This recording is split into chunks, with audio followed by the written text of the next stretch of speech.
Hi, hello, happy Monday. So உங்களுக்கு சிவன் அவங்க கிட்டேருந்து என்ன மெசேஜ் வருது அப்படின்னு நம்ம பார்க்கலாம். So thank you universe, thank you angels போடுங்க. மறக்காம ஓம் நம சிவாய், ஓம் நம சிவாய் கமெண்ட்ல 3 டைம் போடுங்க. ஸோ உங்களுக்கு நீங்கள் இப்போ இருக்கிற சுச்சுவேஷன், இப்போ இருக்கிற நிலைமை, அல்லது நீங்கள் இப்போ என்ன மாதிரியான மனநிலையில் இருந்தாலும் உங்களுக்கு சிவபகவான் என்ன மெசேஜ் கொடுக்குறாங்க, என்ன சொல்லணும்னு நினைக்கிறாங்க, நீங்கள் எதை தெரிஞ்சுக்கணும்னு நினைக்கிறாங்க அப்படிங்கிறத நம்ம பார்க்க போகிறோம். ஓகே ஓகே நீங்க இப்போ உங்க மனசுல ஏகப்பட்ட பயம், ஏகப்பட்ட குழப்பங்கள், எதுவுமே உங்களோட எனர்ஜிஸ் எல்லாமே லோ ஆன மாதிரி யோசிக்கிறீங்க. உங்களுக்கு ஒரு ப்ரொடெக்ஷன் இல்லாத மாதிரி நீங்க ரொம்பவுமே யோசிக்கிறீங்க.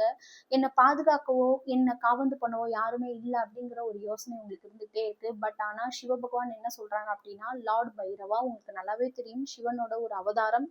அந்த அவதாரம் உங்களை எப்போதுமே ப்ரொடெக்ட் பண்ணிட்டு இருக்கு. நீங்க என்ன நினைக்கிறீங்களோ அந்த விஷயத்த பண்றதுக்கான தைரியம், அதை பண்றதுக்கான ஒரு எனர்ஜி, அதை பண்றதுக்கான ஒரு பவர் எல்லாமே உங்களுக்கு கிடைக்கும்.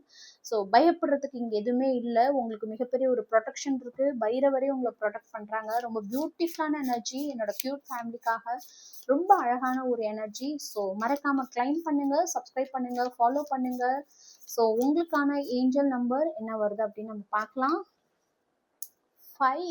ஓகே, நீங்க நிறைய விஷயத்த, நிறைய சேஞ்சஸ் அக்செப்ட் பண்ணிட்டீங்க. நிறைய விஷயத்த உங்களோட growthக்கு எது தேவை, எது தேவையில்லை, எதை அலைன் பண்ணிக்கணும், உங்களோட ஆள் மனசுல உங்களோட சோல் எதுக்காக வெயிட் பண்றாங்க அப்படிங்கிற விஷயத்த கொஞ்சம் கொஞ்சமா புரிஞ்சுட்டு கம்ப்ளீட்டா டிரான்ஸ்ஃபார்ம் ஆகுறீங்க. ரொம்ப பியூட்டிஃபுல்லான ஏஞ்சல் நம்பர் 5. ஸோ மறக்காம 5ன்னு போட்டு கிளைம் பண்ணுங்க. தேங்க்யூ யூனிவர்ஸ், தேங்க்யூ ஏஞ்சல்ஸ் அப்படின்னு மறக்காம கமெண்ட்ல போடுங்க, கிளைம் பண்ணுங்க.